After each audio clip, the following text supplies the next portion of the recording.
gonna assume everybody's cooking with gas. I'm cooking with a headache. Oh, that's Because it's my day off, and that's how it be. Actually, to be fair, is it maybe better almost to have a headache on your day off than dealing with screaming kids jumping on a trampoline? No, because that day's wasted anyway. If you're already working, it might as well be extra suffering. Yeah, exactly. Today was wasted. Sucks. Well, hi everybody. This is episode 39, I think, of Jetpack Swords, our super cool gaming podcast, hosted by yours truly, Greg, and joined as always by James and Packy. Hello. James, we were sad to not have you last week. We had one of my friends in Florida. Yeah, did you have fun? So I had very, very moderated expectations with it being Florida and Daytona specifically. And it was actually pretty good. Like, much better than I thought. All of our Florida listeners. None of them. That's fine. I don't care. Oh, God, I'm so sorry if you live in Florida and listen to this podcast. Life has treated you poorly. But send us money. But please do. Like, it's wasted on you. It's over. If you check those two boxes, it's just phone it in. Send us the rest of your money. Anything good you have, just call it a day. That's what they said. Money, please. Insert meme from Parks and Rec here. Jeez, it took me a while to remember that was Parks and Rec. It is. But yeah, no, we missed you last week. We had my friend Ricardo on. You should go listen to it when you get a chance. It was a good episode. Good. And we'll probably, I'm gonna give you the opportunity. Obviously, we talked about all of the summer games showcases, right? Yeah, the various. Yeah, the Sony, the fucking actual Summer Games Fest one from Jeff Keighley, the Microsoft one, the Ubisoft one, the Capcom one. And so is there, now that you're here, is there anything that you want to talk about in regards to those? Well, for me personally, Starfield is looking fine. It's looking so good. As you probably both already know, and hopefully our listeners already know, I'm a huge Bethesda fan. Oblivion was my first game of theirs that I played, and I was able to get the collector's edition as a kid at do y'all remember FYE in the mall here in town? The record, music, game, collectibles, everything store. I was able to get a used copy of the Elder Scrolls 4 Oblivion with still everything in the collector's edition, which was amazing because it was a used copy. And I still have it at my mom's house somewhere. But yeah, I've played all the modern Bethesda games. So Skyrim, Oblivion, Fallout 3 and 4, love them to death. I've played a little bit of Morrowind, which is, one of the older ones. I've played a little bit of even older ones beyond that because Jacob had them when we were kids. But yeah, huge Bethesda fan. And to get a new IP from them, I'm already insanely excited. And then you go even a step further and it's a space game. And not just a space game, but a space game that they keep describing aesthetically as NASA punk as opposed to cyberpunk or steampunk or diesel punk or whatever. Yeah. And as an aside to that, me and my girlfriend Danny went to Kennedy Space Center while we were in Florida. And I mean, I love aerospace and the NASA aesthetic, especially the old aesthetic, which is what Starfield seems to be going for.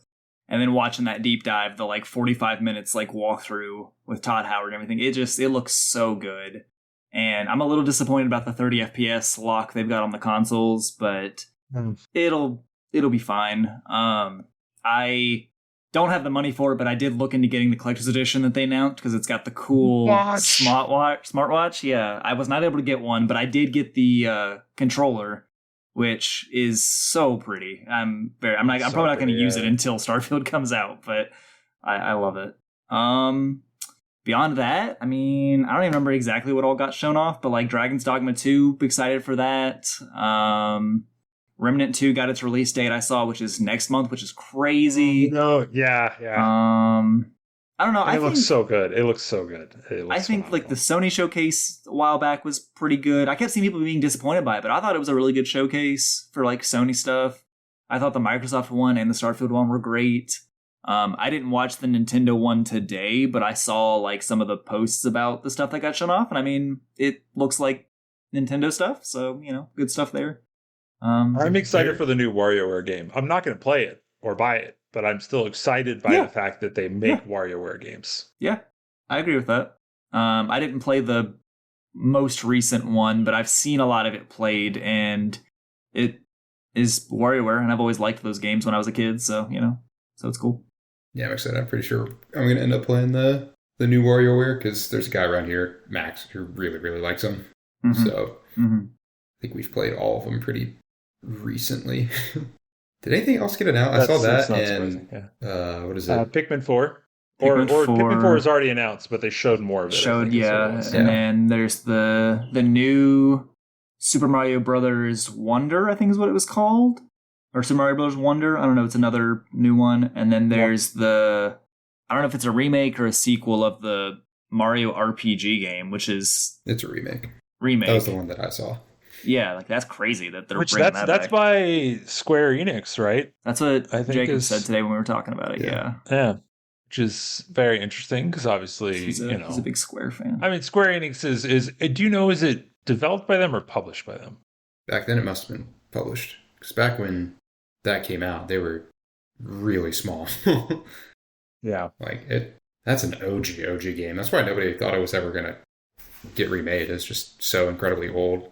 Yeah. They figured nobody cared about it anymore. Let's see. Actually, other way around. Square developed it, Nintendo published it. Yeah. Interesting. I knew the license that's very promising, especially because and it was not obviously, Enix, it was Square. Baby Square. Oh wow. But yeah, no, people are obviously very excited by that because I mean they know how to make a good JRPG, right? They definitely do. Yeah, I mean, Final Fantasy looks lit. Point, and I'm not even a Final Fantasy fan. Final Fantasy 16 is looks this so week, good. Tomorrow, tonight. You played the demo, maybe. It's out already. I'm pretty sure. Yeah, pretty sure it came out today. Yeah, it did.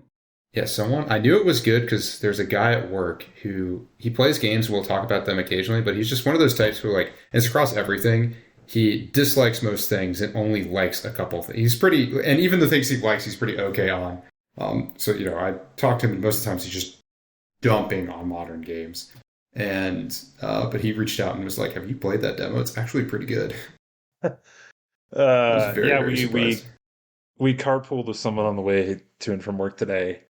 And she was saying, I'm pretty sure I'm going to get home and I'm going to lose my husband for a week. And she was like, he played the demo and he was just like, that's the best game I've ever played. And it's like, it was a demo. And he's like, I stand by what I said. People really like the combat. It's supposedly really fun. I'm going to give it 2 days and see if it's having performance issues. And then I'm going to try out the demo and then maybe get the full, throw $60 in the trash can. I guess $70 now. Because that has game I will buy and then play an hour of and then forget about for all time written all over it. I still never got around to playing 15. I own 15 and I've never played it. 15's fun. It's still a lot of it was really graphically impressive for its time, and that's definitely, all of them fades. It's every Final Fantasy game. I feel it's literally, yeah. No, but I think Final Fantasy VII Remake, the combat is genuinely quite fun to play. A lot of the Final Fantasy games have combat that is fun and engaging to play. Final Fantasy 15's combat is not engaging. It's very also 13. So I'm not giving my opinion. But I think Jacob liked 15 a lot, but he's also the biggest Final Fantasy fan of anybody that I know. So I don't know. I like the game. It's actually the first Final Fantasy game I ever played to completion. I liked it. Don't get me wrong. But attacking is hold the attack button and dodging is hold the dodge button. And you can switch weapons and stuff like that, but that is genuinely how the mechanics work. There's a little bit more to it than that, but that's the core. A lot of Final Fantasy games are let me select a move from my list of 4 moves. It's not that much better, right? Yeah, but you're constantly doing that. Final Fantasy 13 was it will auto select a move from my 4 moves for me if I don't select one, right? It was 15 was really the first time I feel that, well, aside from the MMO, I feel 15 was actually the first time they really tried to make combat interesting. They were trying to blend it. It's clearly been there. We're going to slowly transition from tactical to real time. And so you still have some degree of moves, magic, and stuff like that. But it's the first time they went, I think, full on. Maybe it's probably not, but they went full on action game while wanting some of the very cool aesthetics because he like ports around and switches weapons very fluidly. It's really, really cool looking combat, but they couldn't do it in a way where like you had meaningful control over the character, which is what makes combat like that fun. Is you feel like you're doing it, and they clearly couldn't make that work. So they had the animations, they had everything they wanted to do. They just couldn't create the combat engine that tied it all together, and they figured that out in Remake. Like Remake is just a lot of the same visuals. Maybe a lot less of the teleporting around. I don't think they could quite make that flow perfectly, but like you actually get to do your moves now. To be clear, you mean the Final Fantasy VII Remake, right? Yeah, exactly. Because that's that was the next one that they made. And again, they're clearly built off the same engine. And I believe they're doing the same thing with 16, and 16 is just that next evolution. So they were going to good places, but 15 was their awkward growing period. Very, very pretty, but the combat's just a little bit lackluster. Oh, and that makes sense because, like I said, that's obviously the first time they really tried to, go for that real time live punching, live slashing. But so any other standouts for you, James? I should have been keeping a list, but I did not. I mean, there's a lot. It was a lot. I know, and it's also been like 2.5 weeks or whatever. So like, I mean, I know there was a ton it's in been all over the a month. shows that I was into. I think the Metal Gear Solid remake, or not remake, but like the remaster or whatever, the collection they're doing, I think that's going to be cool. I mean, I never got into those games other than 5, and I really, really liked 5. Makes me sad that it was not a finished game, but I think it'll be cool to have a modern way to play the old ones. Again, I know Jacob's excited about that, also being a big Metal Gear Solid fan. What else? Oh, I thought, what's it called? Avowed looked cool. I don't know. There was a lot of negativity I saw online, which might just be online. According to the internet, shitty, you're the only person who agrees. So look, I like Obsidian. I don't always play all their games, and I definitely don't finish their games, but I think they are a very talented studio. Now, obviously, teams change while the studio name and stuff stays the same. Happened to BioWare, like, definitely. But I think Obsidian does a good job. Like, I've not beaten New Vegas, but I like New Vegas. I think it's a good step away from, like, what Fallout 3 started with, in a lot of cool ways. I tried playing the Outer Worlds, and it had some stuff I liked, but I just could not vibe with it. Obviously, Knights of the Old Republic, fantastic. And I also think Obsidian, to me, creative teams or like development teams, whether that's with music or games or whatever, who are able to make a lot of different kinds of content that's all at least decent, like average, pretty good, I think are much more talented than studios who make the exact same thing consistently always. And I think Obsidian makes a lot of different kinds of games. Obviously, they make Grounded. They did Knights of the Old Republic. You've got Avowed coming out. You've got New Vegas. The truth. There's a ton. They've got like the CRPGs with Pillars of Eternity 1 and 2. They've got Tyranny, which is great, which is another CRPG. I think that is a bigger like badge of like quality and like skill than just making the same things. Like, yeah, you can make 12 Call of Duty games in a row that are all quote unquote great, but like you just made the same game 12 times, then it just looks better. But if you can, as a team, make a bunch of different things and they're all pretty good, like that shows real skill to me. So I don't know. Yeah, no, I agree.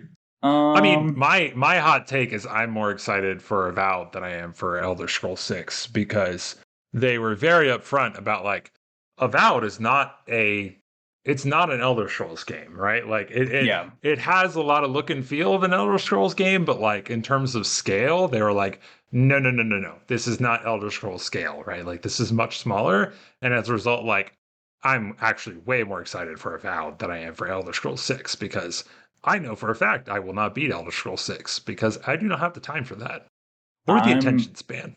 Definitely more excited for 6 because that's going to be, I think, the first Bethesda game ever with a new game engine, hypothetically.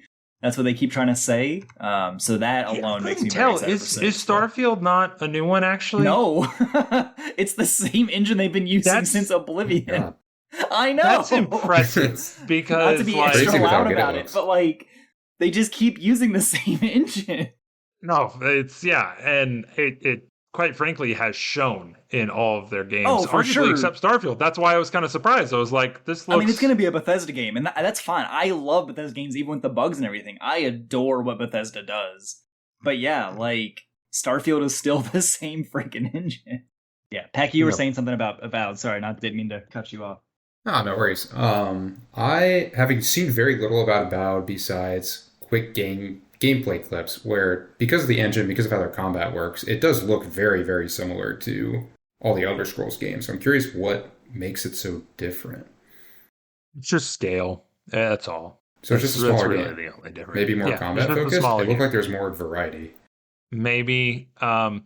To be fair, I think people online were upset about two things. One, they were slightly upset about the fact that it's going to be smaller scale, but that's not the big one. I think the big reason that people are upset is just kind of like it is not the tone environment of the game that they were expecting based on the initial tease a year ago, right? Like the initial tease was, in a cavern, and it was dark and it was gloomy and it was, like, and so people are like, oh man, look at this excellent, cool, dark game or whatever. And then what they showed, 2 weeks ago or whatever was like, I'm getting off a boat and it's really bright and shiny. And so people were like, this is not the game that we thought it was going to be, blah, blah, blah. And it's kind of just like, I mean, give it some time, because like they're very, like what they showed two very different things. That does not mean that the first thing they showed is not going to exist. It probably will still exist. It's probably just there are different environments and, so we'll see. Something with the hardcore gaming community and liking bleak and Dark. dreary settings. Yeah. I don't fuck that. No.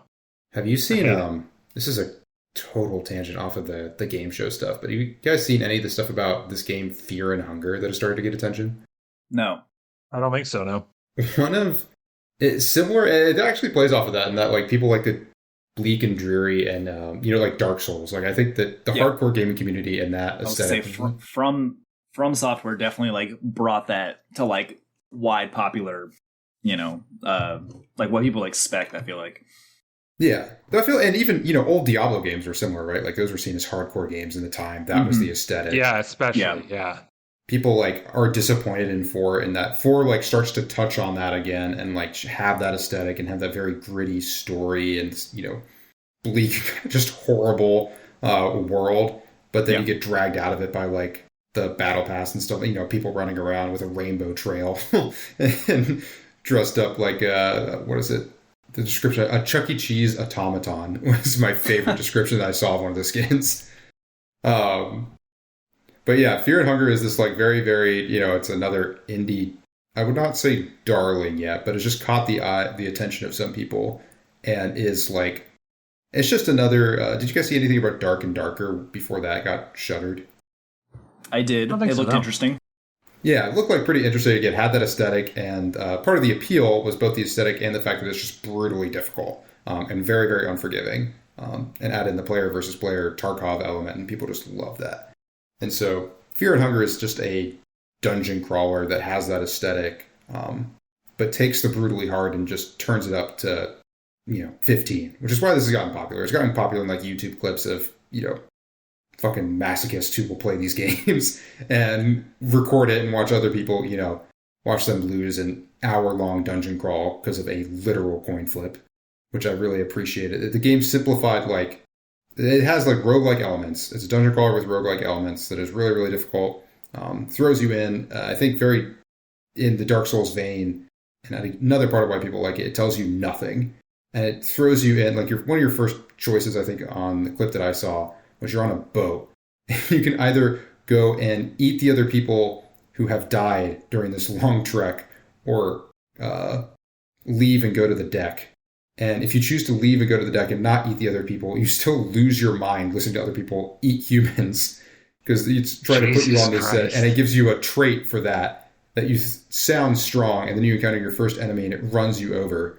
And it's just this insane series of events. It just puts you like one of the best vendors in the game. You trade children, like literal party members that you pick up, and if you happen to pick up a child, you can trade them to a vendor for a really powerful item. Like a party member you ostensibly made some connection with. And those are some of the nicer things that happen in this game that is just, it's just exploring human suffering, but presenting this really hard yet achievable game challenge that people are drawn to. And so it just seemed like the perfect, the most extreme of that genre of gamers who like that aesthetic and just want that like really significant challenge. It's interesting. Never ever play this game. I highly recommend watching like a 5-minute YouTube overview of this game. It's it's just a really interesting one. Though I just love roguelikes too much, and it's a horror roguelike, which I had never heard of. Well, and so I feel like there's something to be said too about like, you can be very difficult, like extremely difficult. Like there's nothing stopping you from making a game that's not dark and dreary and gloomy. That's really hard, right? Like you don't have to, like, just because you want to do one. Yeah, Cuphead's an excellent example, right? Like that game is fucking brutal. And it is not depressing as fuck to play. Like, you get beaten into the ground super by enjoyable. A daisy with a smiley face painted on it, with beautiful art, and it kills you over and over. I don't know, like those two things do not have to go hand in hand, right? Like I feel like if it just and so, but obviously, like there's definitely like there are people who want to build both of those things, right? Like they want the incredibly difficult, they want the challenge, and they also want it to be dark and gloomy and dreary. But just, I don't know, if anyone's out there looking to build a game and they're like, I want to make a really hard game, like I'm just saying, you can do it without making it depressing as fuck. It can be hard without being depressing. Just an observation of like, it seems like the two go hand in hand. It seems like if you were born in the 80s or 90s and really like difficult video games, you also, for whatever reason, probably read Berserk. And those two things just are permanently paired for whatever reason in those aesthetics. Well, I think part of that is just because, again, FromSoft created that genre. Like Souls-like is a genre now because of what FromSoft did with Demon Souls first, technically, but really Dark Souls and on from there. Like, and because their creative DNA is wrapped up in literally Berserk and like everything else, like that's just what it becomes, right? That's what the genre becomes. Yeah, they all kind of feed into each other. Everyone just taking from whoever did it before. For sure. I mean, why not? They did it well, so if you're like, I want to do it well, I got to do it too. No, absolutely. I mean, a great example of that is the transition from Darksiders 2 to 3, when it's literally just like, look at this really popular thing that's popping up. Such a good. It's like, let's just make a shallow Dark Souls clone. I love Darksiders 2. I haven't played that in like literally in like 10 years, but it's so good. I mean, I remember the first time I played the first one. It's just like such a solid beat 'em up, right? Like that's what it is. You run around, you fucking hack, and you slash, and you beat 'em up, and it's just like. And then I don't think I played 2, and then 3 was just I was like, go back and play 2. What I. 2 is a massively, like, such a good sequel because it just improves on everything. Death is such a fun character. I'm sad that the third game was not as good. I mean, I think they started copying God of War around God of War 2, and they just kept up the trend. When God of War changed, they changed bar for bar with them, but without the narrative. Definitely just part of the industry though too overall. I mean, obviously Sony was doing and still is very successful with the cinematic, and I think part of it too is that visual technology is at a point where like you can do that, right? Like you in the 90s, you're not making a like cinematic movie style game because everything just looks like garbage, but obviously you can do that now a lot more easily. Just where the trend is at, I guess. I think beat 'em ups kind of just seem to run their course. It's not like they don't exist anymore, but they're not. They're not the AAA games that we used to see. It's like RTSs. I love beat 'em ups. It's like RTSs, man. Beat 'em ups. Really I'm never getting any more RTSs ever again. Nah, they're too hard. Modern gamers. Did you see? It's on like a it's Grand Strategy, right? But did you see the Star Trek Grand Strategy game? The one that's a straight rip of Stellaris? Yes. Probably, yeah. I mean, isn't it the same literally? People? Isn't it literally the same literally people? a straight rip of Stellaris? Like the icons, the text, the menus, the way everything is set up, the UI, it's Stellaris. That's coming from somebody who Stellaris is my most played game on Steam. I love Stellaris. I mean, it's it is what a can you say? straight If you got a formula, rip of Stellaris. Yeah, I have almost 500 hours in Stellaris since day one when it first came out. I bought every expansion. I love Stellaris. So yes, I did see it. There's a couple really cool RTSs coming out that are indie games that are going to be on Steam, and the Next Fest stuff is showed them. But yeah, there's nothing backed by any heavy resources. And yeah, Packy's right. It's just the industry and the audience is just not there for it, which makes me so sad. Yeah, I feel like you gotta it's the classic. It probably takes a lot of money to make one of decent quality these days, and if you're not gonna get your return on investment, then I wouldn't even say it's money. I think a lot of it's just nobody wants to do the work in terms of balance to make the factions different but balanced, because that can be really hard. So I don't know. And I don't want a StarCraft RTS. I want a Command and Conquer RTS. They are different. They are different. I love StarCraft. Agree. Not my preferred, but some new Command and Conquer would be so on board for. But so if you had to summarize top 3 games, let's exclude Starfield from the past 4 weeks that you are excited for.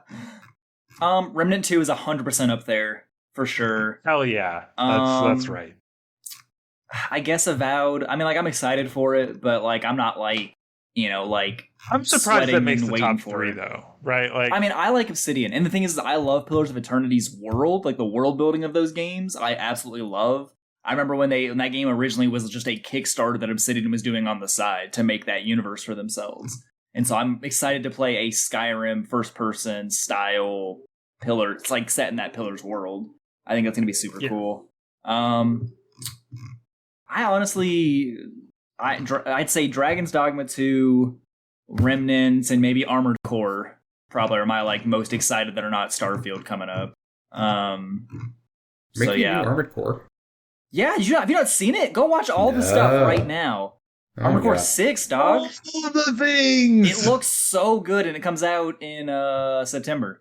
Or maybe August, I can't remember. Don't quote me on that. One of the two. It comes out this fall. It looks so good. And it's not the mech game I ideally want, but it's very close. What I want is Chrome Hounds, but we're never getting another Chrome Hounds. Wow. Go watch the announced trailer for Armored Core, because it's a really good, just cinematic trailer, and then go watch all the gameplay that's come out. It looks fantastic. One thing that I wanted to just mention that I don't know how I feel about it. I'm excited, but also not, is the new Star Wars game from Massive, the creators and developers of Division 1 and 2, and very excited. Strategy game that I used to love that they made way before Division was even a thing. I want to say I'm excited because I love Star Wars and I love Massive, and I think Snowdrop, the engine they used for the Division games, it was going to be really good for Star Wars. But also I just can't get excited about modern Star Wars anymore. No matter what the property, anything that's part of Disney Star Wars, I cannot. Jedis. Yeah, but it's just smugglers. I don't. Yeah, they're just doing something else they've already done. I just, if it was well, let me tell you how the little cute animal they included there is very, very different from the 5 or 6 other times they've done that. I would be more excited for. Sometimes they're robots, Packy. If it literally was just the Division, but Star Wars, I would be more excited. If you were a no-name bounty hunter or a clone trooper or even a Republic trooper or an Empire, whatever, anything other than just a smuggler that is a set character, or a Jedi or a Sith that is a set character, I would be more excited for. Or at the very least, if it was going to be a Jedi or Sith game, but it had character customization and build customization, I'd be excited for that, using the Snowdrop engine it made by Massive. But the fact that it's just an open world smuggler, criminal, whatever, and I don't know. I feel like it's already been done. You should listen to last week's episode. The way I described it is I was like, this looks like every other action RPG that's ever been made. And you know what? Did you ever play on the PS2 Star Wars Bounty Hunter, the Jango Fett game? Yeah, we talked about it. I don't think any of us played it, but we did talk I about it. did. I was very adored good, that right? game as a kid because Jango Fett was my favorite character as a kid by far. And like still the Mandalorians in general, not the current Mandalorians, which like I like the show, but I don't like Disney's version of the Mandalorians. But regardless, like I loved that game as a kid, played it so much, and I would kill for a remake with like an open, even like a small, dense open world set on like Coruscant or something, which was what like 1313 was kind of look like it was going to be. And then we're never getting 1313, but whatever. I would kill for that. Like, because I think I want what you would also want out of a bounty hunter game, which is what you like. I think people are envisioning of this as some open world, like pick your adventure. You know, you truly try to immerse in the idea of being a bounty hunter in this big, wide galaxy. That's not what's going to be. This is Uncharted. This is we're Uncharted. Gonna be on, it is we're open gonna be on world. rails. Like we're is gonna make no open world. choices. I'm pretty sure I'm pretty sure they said it's open world, but it's literally going to be Star Wars Uncharted open world, and it's not gonna. I don't think it's probably going to be like fun, but it's probably not going to be like great. I might be wrong. I trust Massive because I love Division 1 and 2, and I love some of their older stuff they made back in the day before Division. But yeah, I don't know. No, I do not think it'll be special. I think it'll be very fun though, and that's what I'm looking for. I will give you that. I think that's fair. I will say I do like the droid companion that they showed off, which is this is like a super like not even like a deep dive, but like it's a battle droid that has survived long enough to gain its own level of sentience, and it's got a cool like leather duster coat on. It looks really cool. I like him. So cool. I didn't catch that. And it's specifically a battle droid design they added in the Clone Wars show that did not exist prior, and it's my favorite one. So I think that's pretty cool. Wait, was that design added in? Yeah, that's a Clone Wars animated show era. Like that's a modern design that's not from the old one. It's a BX. Is it the like stick figure thing? No, it's so there's the B1, which is the episode 1 battle droids. The B2 is the silver bulky looking ones that were also an original design. But then the Clone Wars show added the BX, which are they're more human shaped. And they're like really fast, and they always have like a knife, like dagger blade thing. Yeah. They just look really cool, and it's cool that like not only do you have that as a companion, but it's one that is like that survived the Clone Wars to become sentient and like do its own thing. I bet he's gonna be like a bounty hunter kind of character because they've done droid bounty hunters before plenty. Yeah. So I think he'd be really cool. Well, that's what I was thinking of the really tall stick figure-y those are the droid bounty IG hunter droids. in IG-88. Or whatever the one that's in Mandalorian, but that's not IG-88. But yeah, that's a classic. That's what I'm thinking of actually is Mandalorian. What timeline they're going to put Outlaws in? But it's set between I want to say like 5 and 6, or maybe like 6 and 7. It's somewhere in the old trilogy, the original trilogy, like around that time roughly. I want to say they came out and say it. I just can't remember, but it's original trilogy ish. That's a shame. They introduced so many cool bounty hunters in the Clone Wars series. I know. Cad Bane? Cad Bane's lit. Yeah. At least we got to see him one more time. I'm so tired of sequel trilogy stuff. I don't want to see it. I don't want to hear about it. Just give me either the Old Republic era, which that's also like a huge just bastion of cool things they could do that they're not doing.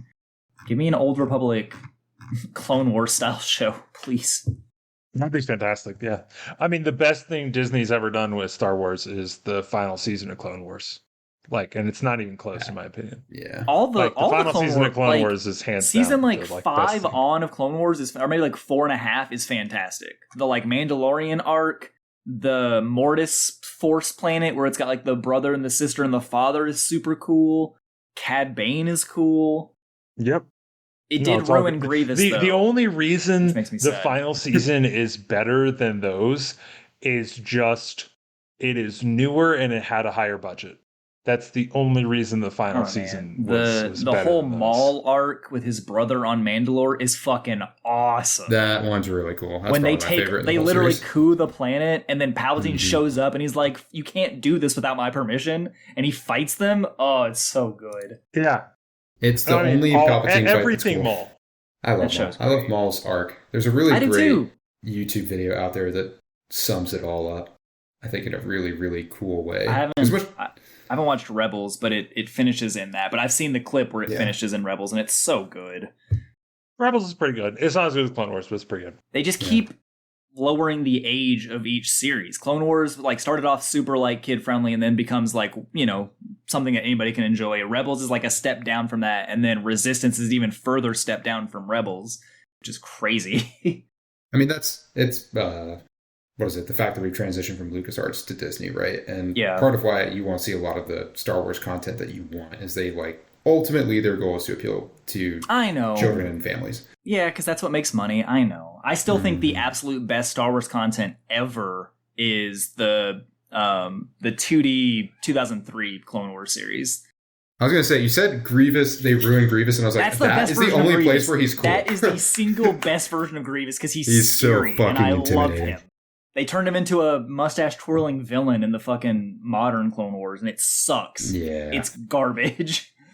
They needed somebody to I don't think I've return seen and get their that, ass the kicked original. each week. You've not seen the original by It's really short. I don't think so, no. Tartarovsky, It's on the guy who YouTube in did its Powerpuff entirety. Girls and a bunch of other stuff.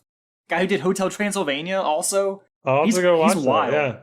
Go watch the 2003. It's probably on YouTube. Go watch it. It it's is like, in its entirety. It's like 2.5 hours total. Yeah, it's not long at Oh, all. hell and it's yeah. incredible. That's a movie It's night. got an amazing Anakin arc. It's got the best Mace Windu scene ever. It's got the best Grievous scene ever. It's got the best Clone Trooper scene ever. It's got fucking Dirge, who's a Jedi, and they finally brought the Jedi back in Jedi Survivor. Yeah. Oh my god. There's a browser game that went with that series that was also really Yeah, good. it was really good. What? That's crazy. Go back, literally after this, go watch it. It's like he said, it's like 2.5 hours. It's so good. I haven't watched the whole I thing think that's again. going to have to happen this weekend, yeah. It's really, really Literally good. the best Star Wars content, other than the Knights or the Old Republic MMO cinematic trailers. Those are the other best Star Wars content. I see that. I've watched all their trailers, and I always see They're the comment so at the top good. that's like, I don't play the game. I come here just for the best Star Wars video that comes out. They're literally in the any year. best. Yeah, they're so fucking good. Fucking Oh, Darth yeah. Malgus is amazing. You watch them all multiple times, and again, Yeah. I've never even opened the game. I watch them like once every 4 months, and I do play the game occasionally still, but I mostly just watch the trailers. I also really like that I love 2003 series for just like getting back to, if you don't like how modern 2D animation is, like it's just it's just the peak of like early 2000s animation. They Yeah, put so much it's effort into it. Tartarovsky, man. He did Powerpuff Girls, So Samurai good. Jack. He did fucking that. He's so great. Hell yeah. You know, James, I got to say, I'm loving your energy. I'm not feeling the headache. I'm The headache feeling lit up. the That's energy. why it finally lit Good. up. I'm loving it. Hey. I'm Nice. loving it. This is what I want to hear. Packy, though, I'll pose the original to you. If you had to pick top 3 things that were shown or that you're excited for. Everything I heard from you all, because I didn't watch any of it myself. But of the things that we have talked about, mine is similarly so biased in that, like, you could, without having seen anything, like just looking at the list before anything came out, been like, all right, he's going to like this, this, this, and this. Spider-Man is like number 1, overwhelmingly. It's not even close. I mean, yeah, hell yeah. I forgot about it looks Spider-Man. great. Yeah, Spider-Man looks great. It looks so good. I'm So so good. glad they didn't choke. I don't know what it is. The longer a series goes on, the more I'm like, they're going to choke and they're going to ruin it in the next one. And it looks like they have. Insomniac has never choked. I probably told you guys before, but like they're one of my big 3 studios that like shaped my childhood in games, and they still continue to be amazing. They're very, very good. Sorry, I keep interrupting Packy's segments. No, that's good because it gives me more time because I can't even think of a clear cut Yeah, you gotta go. second and third. I'd have to see the full list of games again, but it'd be pretty random. I think it is mainly in Spider-Man. I also think my thinking and fandom is part of why the internet labels like every single showcase boring. If you didn't announce one of the most major titles that your studio has and didn't give like a lot of new, really interesting information, then your entire showcase is a failure. Like Nintendo is a great example of this. People were really, really harsh on things. Like I don't know. They're like, every year. Every single year, people get so I mad. thought pretty much all the things were good, right? Like Summer Games They did a Fest in great job. particular, I thought was like. I went back and looked through it in prep for last week's episode. I was like, damn, there's a lot of stuff in Summer Games Fest. I was like, this is like really great. I mean, last week we spent 90 minutes and all we talked about was new stuff. Yeah. Oh, and that was we definitely glossed over a fuck ton of shit too. Like, Yeah. Like there's so many new games and so much new detail announced for the games that already have been announced. Like there's a lot in all these showcases. They did a good job. But nothing else besides Spider-Man matters. All the rest of it is trash. 0 out of 10. I mean, nothing else besides Remnant 2 matters. Everything else is trash. I still have not played Remnant 1. So good. You should. It's pretty So good. good. It's got Yeah, like a it's fun. couple grading points, I would say, just from being like a unique mix of like a Souls-like with a shooter and stuff. But I think it's good. One I game that think I thought if looked really James cool. and I both Oh, go like ahead. the game, then that is a clear indication that it's a fantastic game. Your liking of the game makes me confident that it won't be too exceedingly hard because while you have a longer It's attention not span hard. for it It's than I not do. It can't. Parts of it can't. Some of the because like the way it builds the maps is they're like procedurally generated, and so the bosses you see won't be the same on every like run that you do of like the story. And so some of the bosses are like really bullshit, but other ones are not that bad. There's definitely a couple bullshit bosses in Remnant. Wait, is it like runs? Kind of, but no. It's Yeah. it's not a weird. it's not a roguelike. Yeah, It's I not a know it's not a roguelike. roguelike. That's It's what you're definitely asking. a Okay. Souls-like more than anything, but it's just- really cool. Because of it being Souls-like, I'm surprised by the concept of a run because like you think Souls-like, you think very I think complete story every start to end time experience. I don't remember exactly, but I think basically every time you like start a new playthrough, it generates the maps for that playthrough, and they're not always the same. So the boss composition Yeah. you'll see Yes. is different. The way No, the it's- layout it's of the the- levels it's will be their- is they- different. It's the standard. They have tiles and they procedurally generate Yeah, a map with exactly. the tile pieces. But they it's have. so it's not runs, but I it is think like they said- playthrough based. Pretty cool. I think they said the only thing that's consistent, James, maybe you can remember too, is the starting tile and the end tile. Probably. Those are consistent That across sounds every right. run, and beyond that, it's Yeah. And Yeah, so, like I said, procedurally some of the generated. bosses that you'll hit are fucking bullshit, and other ones are not that bad. It's crazy to reorder bosses because usually that's one of the things that's consistent in a game like that. It's like, all right, Yeah. you will see the bosses in a certain order. It's just everything Well, else because is then different. it also changes the items you get, right? Because Yeah, it does do that yeah, too. certain bosses the drop items and certain like items, powers so- will be different because, yeah, like you said, Yeah. the bosses. Which is part of why, right? Like sometimes there are bosses where if you don't have a certain util or access to a certain option, it's just fucked. Yeah, I think you'll like it. It's really cool. I'm very excited for the second one and cannot wait till I'd play the I think DLC it's with the either next of you. one. If anyone wants to play the DLC, I'd play the DLC. I first. did. I think the Swamps one, but I never did the bigger subject. The whatever prisoner, one. yeah, not prisoner. Which is supposed to be subject like- it looks really cool. I haven't played 1792, it. 7, I don't know. 2556 Yeah, or something. That sounds much more right than what I was saying. Very excited for the second one though. But so Spider-Man, Packy, anything else? I could make choices, Not a- but they wouldn't be meaningful. I was gonna say Yeah, I I think only that's have the big two, and then like I couldn't really pick a third. So like for me, it's obviously Remnant 2, and then I thought Fable looked phenomenal. Like I'm very excited for Fable. You know, Fable, I'll make that my 2 as well because that's probably the only other one of everything that was announced that I could see myself giving like a try pretty soon to when it was released. I forgot about Yeah. Fable. Yeah, I'm excited for that too. And I there's love the other ones. I couldn't pick I wouldn't be able to pick a third. I mean, like there's lots of things that like were interesting, and like if I had to pick a third, I would say the Clockwork game, and not because I necessarily think it's going to be the best, but just because I thought it was one of the more interesting titles, right? Like, you know, comparing it to again Star Wars Outlaw, like I know for a fact I will have more fun playing Star Wars Outlaw than the Clockwork game because it is a action RPG following a very tried and true formula, slapping on a Star Wars skin made by Massive, as James was saying. Like, it's going to be a fun game. But, like, it's also going to be the most formulaic game on the fucking planet, right? Like, for better and worse. Whereas the Clockwork thing, which I can't remember the full title. I'll look it up real quick. Like, that looked actually fun, kind of like new and different. It's not like, people haven't done time travel games before, but still, I was excited for it. I just wanted, because I had forgotten about it until just now, a game that I thought looked really cool that's not like in my top 5 or whatever, but that I am still excited for just based on like the visuals and like the pedigree alone. I think it was on the PlayStation Showcase. Sword of the Sea, the one made by the Abzu and Journey devs. Oh, yeah. And specifically, Greg, for you, Austin from Alana's podcast does the Play Watch music Listen, for it, yeah. or will do the music for Which it. is fantastic because he did it for Journey, obviously. Yeah, too, exactly. right?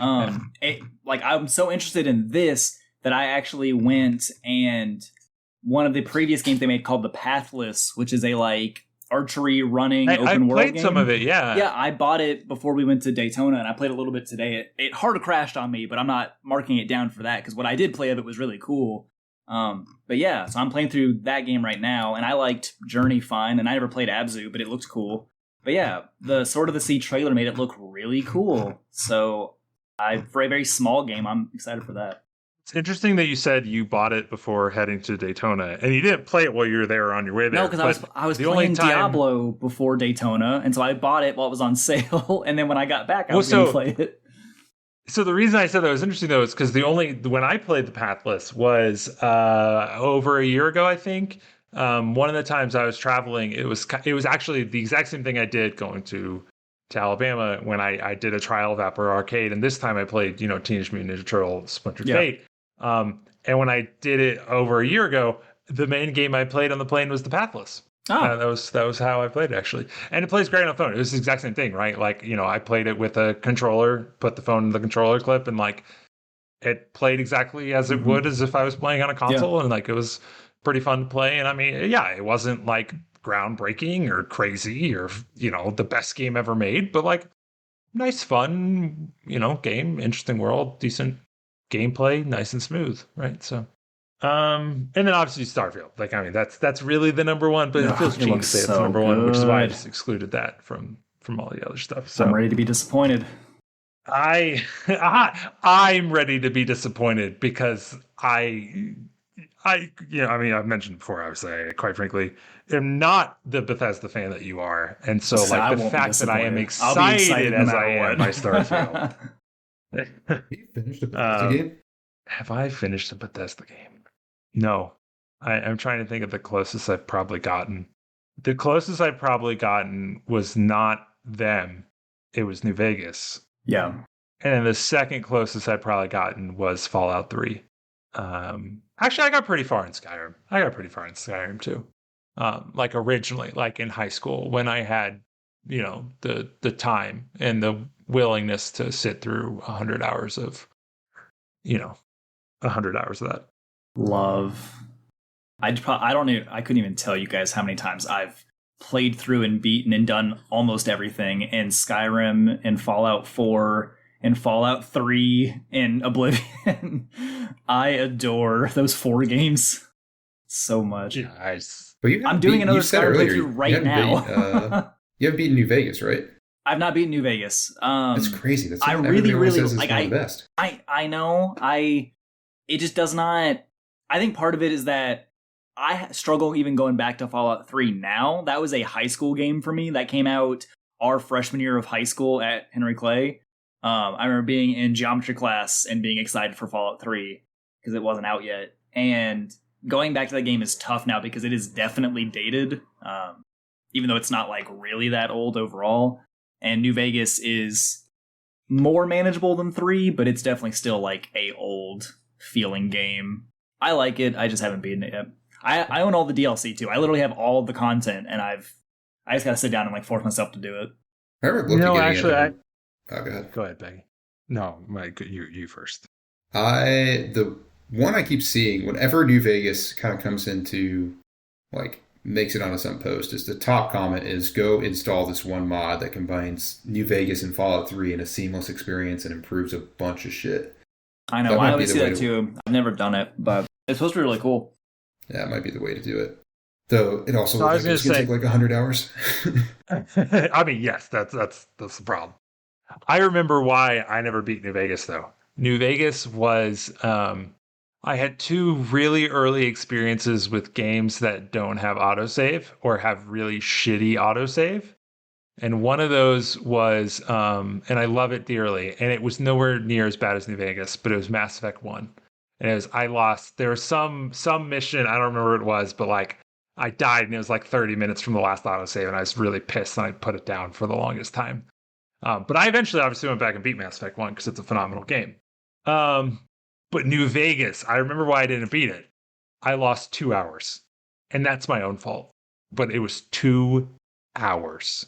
And I said, no, I'm done. And I uninstalled it. Like, that was rough.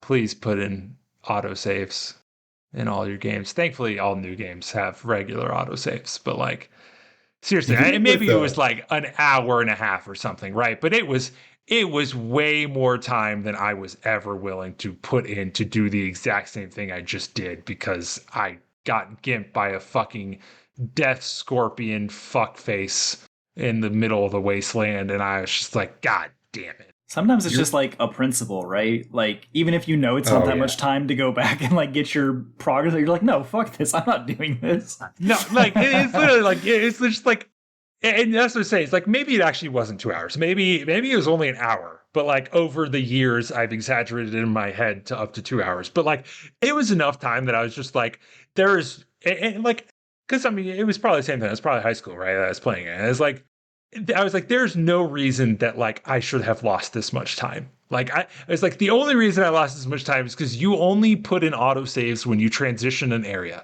Like, that's the only time New Vegas autosaves is when you transition from one area to another. And like, and so like I didn't transition for an hour or something, and like I died, and I was like, well, fuck this, I'm done. I'm like, no, you could have put in better autosaves. You quit. And again, Nier doing the same thing, right? You're one of the many who fell victim to that. It's my God, one of the best games ever with one of the hugest hurdles. Because I also did that, but I literally quit. Was like almost an hour long. Yeah, in that game. And the part that kills you is right at the end. You don't fucking save? Like, how do you not save before the first fucking boss of the tutorial? It's agony. Like, it's just like, and the beginning is a cutscene. It's not a tutorial. It's just a really easy section, and it's slowly taking you through everything. And then you get to that boss that's actually can kill you, and you've had it so easy for long enough that you can just get okie doked and get killed. And you've lost an hour of your life. I can't fucking stand that in games. And especially if it's a game that came out in the past like 10 years. Like, there's no fucking excuse. Like, it's so infuriating. It had no excuse. It came out in 2016. It was bizarre. Like, we've joked, Packy, about how you have the fastest uninstall in the West, and like the only time I get close to your speed is something like that. Like me dying and losing, let's say more than, at this point, honestly, more than 15 minutes. Like straight, like it would have been longer for me, but I give less, and like as the years go on, you get less and less leeway with me, right? Like I don't know, like I do not. If you kill me and then you do not save my progress, I am very unhappy with you these days. 30 is probably accurate. You're probably right though. It's probably 30.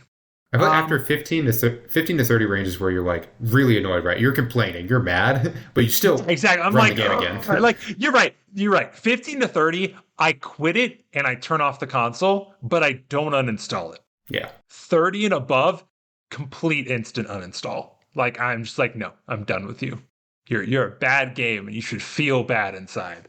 So we're approaching an hour. I figured we'd do just very quickly, like, because it's been a while, especially since we've had all three of us on here. What have you all been playing? I just beat The Gunk on Game Pass. It was, I think I started it because of some like rewards thing, and then like The Gunk is just chill and it's just nice and relaxing to play.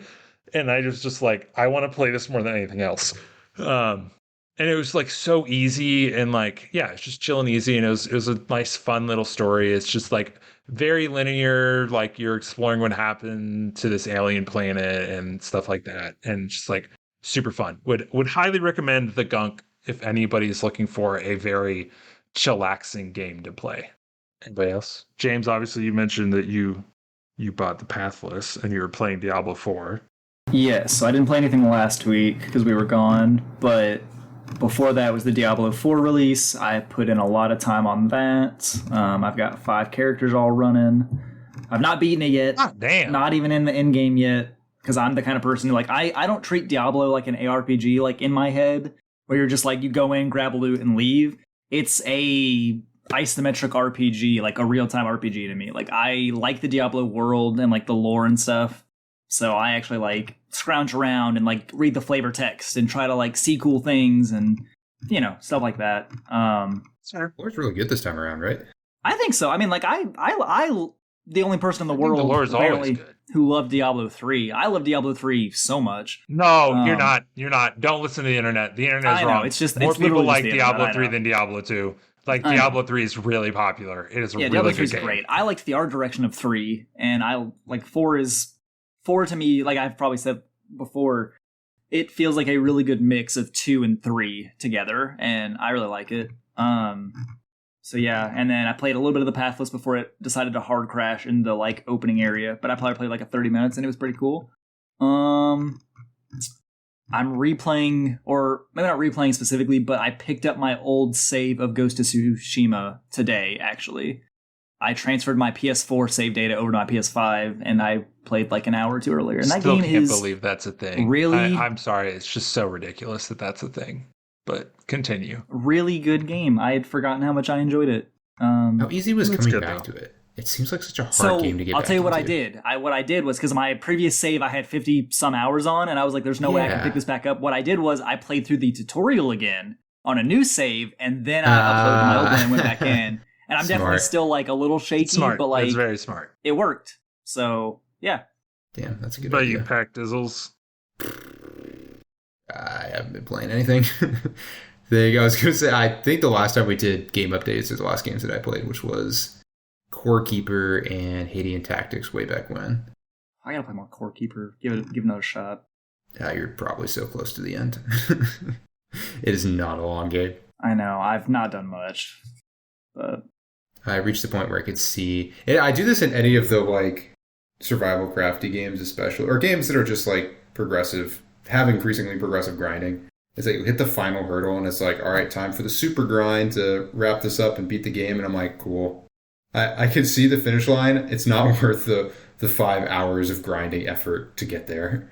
I'll wave at the peak of the mountaintop and I'm turning back. I've definitely done that many a times. Well, it's because like I think a good way to describe it is like you hit a point in the game where like the game has given you everything it's going to give you. Like it has nothing new to offer you at this point. And like I think it's particularly in like linear-ish games, it's a very common phenomenon that like the first 50%, 75% of the game, like that gets the most love. That's the most interesting. And then like the last like 25% up until maybe the very final encounter and cutscene or whatever is, because they always have to like end on a high note, right? But like that the falling action as opposed to the climax, right? Like if you're looking at that, like the falling action is always, actually maybe that's not true. Games don't really have falling actions. Games normally just end on a climax. Actually, it's literally climax and like a 2-minute cutscene for falling action. Like that's it. But like the right before the climax in games is normally, quite frankly, just it's not bad. But that's normally the worst part of the game, right? Red Dead 1 and 2 had some falling action. It's true. Yeah, you can't. That's because those were literally stories. Those were literally like they were a book. Fair. Like it was a book, which is good. It's good. But all right then. I think on that note we'll wrap it up. Oh, I guess I should give the honorable mention to yesterday. Actually, I did play because I beat the gunk on Monday, and then yesterday I played season 4 of Halo Infinite, which is how's that? a solid update in its own right. That was Infection. I mean, Infection is really good, actually. Hey, they've never done anything like it before. It's a really big deal, Packy. I don't know if you know. It's like, it took them years to get it all figured out and like integrated. I mean, it's really hard.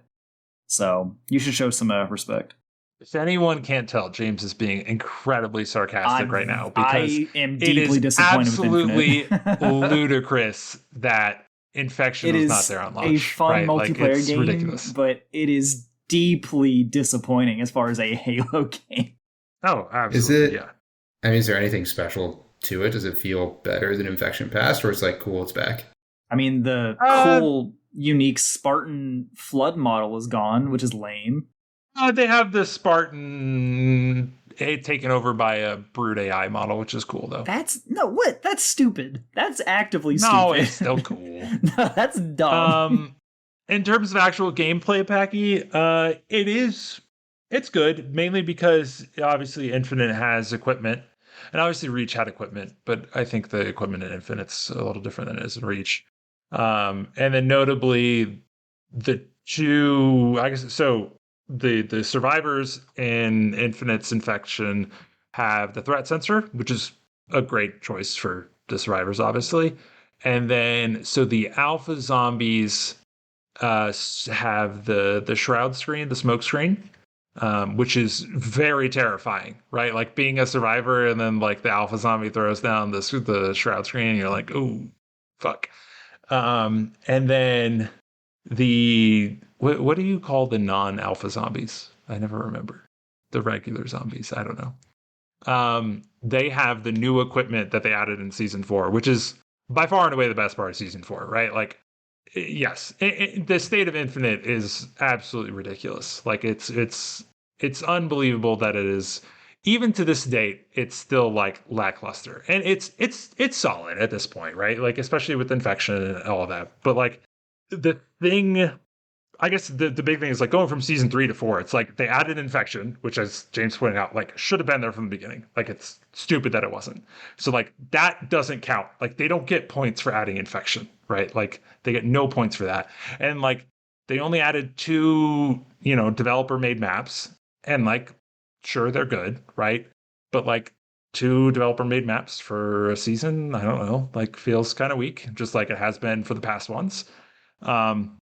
And that's why I'm saying the notable thing that got added in season 4, which is actually really fun and the best thing that they did for it, and maybe one of the best things in Infinite as a whole, I don't know, that's up for debate still, is, I don't know what the fuck they call it, the quantum translocator, I don't know.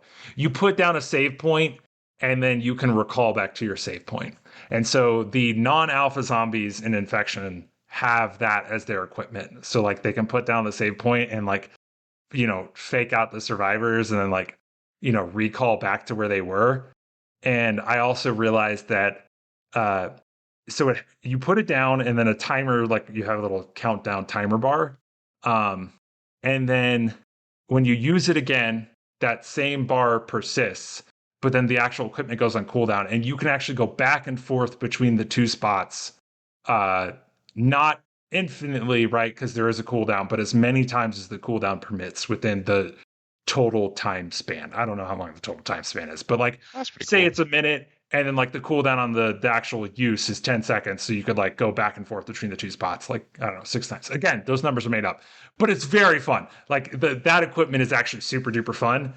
Both in like the standard multiplayer and in Infection. I like that a lot. That, like, it doesn't just give you a static advantage, like I dash so I get away from you. It's like, no, like it's a mind game. There's exactly, there are like it is 100% a mind game, right? Like, and so that's why I think it's really fun, as opposed to like that's why I think it's way better than the game mode that should have already existed. The 2 maps that is like not enough maps. I mean, they added Forge maps, and the Forge maps are great, but like, I don't know, it's still just disappointing.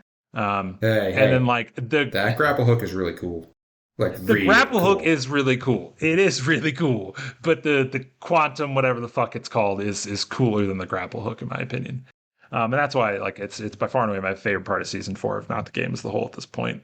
And then the other thing they added was like career rank, which like, I don't know, it went up, and I literally just like, cool, I don't care. Like a lot of people were really clamoring for this, and like I guess it's, I don't know, I don't care. I'm bronze 3 or whatever at this point, and I don't give a flying fucking shit, and I never will. Partially because because the career rank is literally just play the game. It's not like a rank. It's literally just total career XP. Like it's oh my god, that's all. That's so lame. Well, it's because that's what people wanted. It's because that's what Halo 3 had. It was literally just, I've played 10 million games of Halo 3, and so I'm rank 1. And that's what Halo 5 had, and that's what probably Halo 4 had. But Halo 3 got rewards for it. Halo 3, it all culminated in that really cool samurai-looking gear. And that's why I don't give a shit about Infinite, because as far as I'm aware, there's no reward tied to the rank. I think Yeah, I it's think they literally lost- just the I think they lost number the plot by on your that one. thing. And I just like, yeah, I don't know, forest through the trees, guys. Come on. Like, but the armor's cool. It's like hazmat armor. I don't know, it looks cool. So I will probably play some more.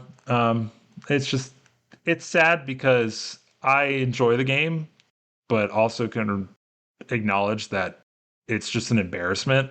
And because it was not just it, like if it had launched today, like if season 4 was how it launched, like I would be able to play it with friends. But because it launched in such a bad state, I will never be able to get my friends to play this game with me, which is really sad. So, rip. Turns out first impressions matter. And like, yeah, sure, you could do a No Man's Sky, but they're not going to do a No Man's Sky. No, of course not.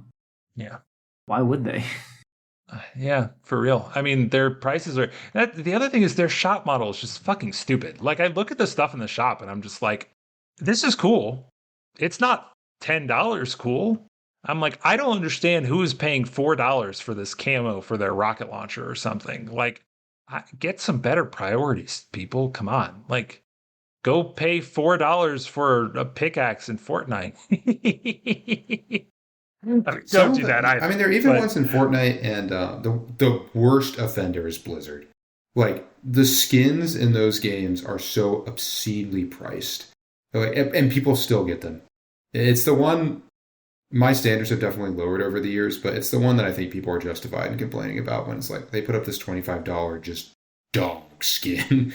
Like, it's just the one paid skin that's available, and people still buy it. Well, I think it's even worse in Halo because, like, you see your Spartan on the loading, not the loading screen, on the lobby screen, and for 5 seconds when the game starts, that I don't care about. I don't want to see my Spartan for 5 seconds when the game starts, but they did it because they need an excuse to show off the things that people spent $10 on. And, like, that's it. Like, and like, don't get me wrong, like I like having the cores, and like I just the other day went through my armor haul or whatever and like, you know, updated my cores and stuff like that. And it was fun. Like I enjoyed it. And like I was like, oh, this is cool. I look cool. But like it's not enough to pay $10 for. Like it's just I don't understand. Like it's hard to justify in any game. It's even harder for me to justify in Halo. Like it's just dumb. Like it's just so dumb. And that being said, I'd rather them do that than charge for maps. So I don't fucking know. It's whatever. Yeah. So it was good to chat. I'm glad that we were able to all three be here this week. James, go listen to last week's. I think you'll enjoy it. And yeah, catch you next time, everybody. Bye. See ya.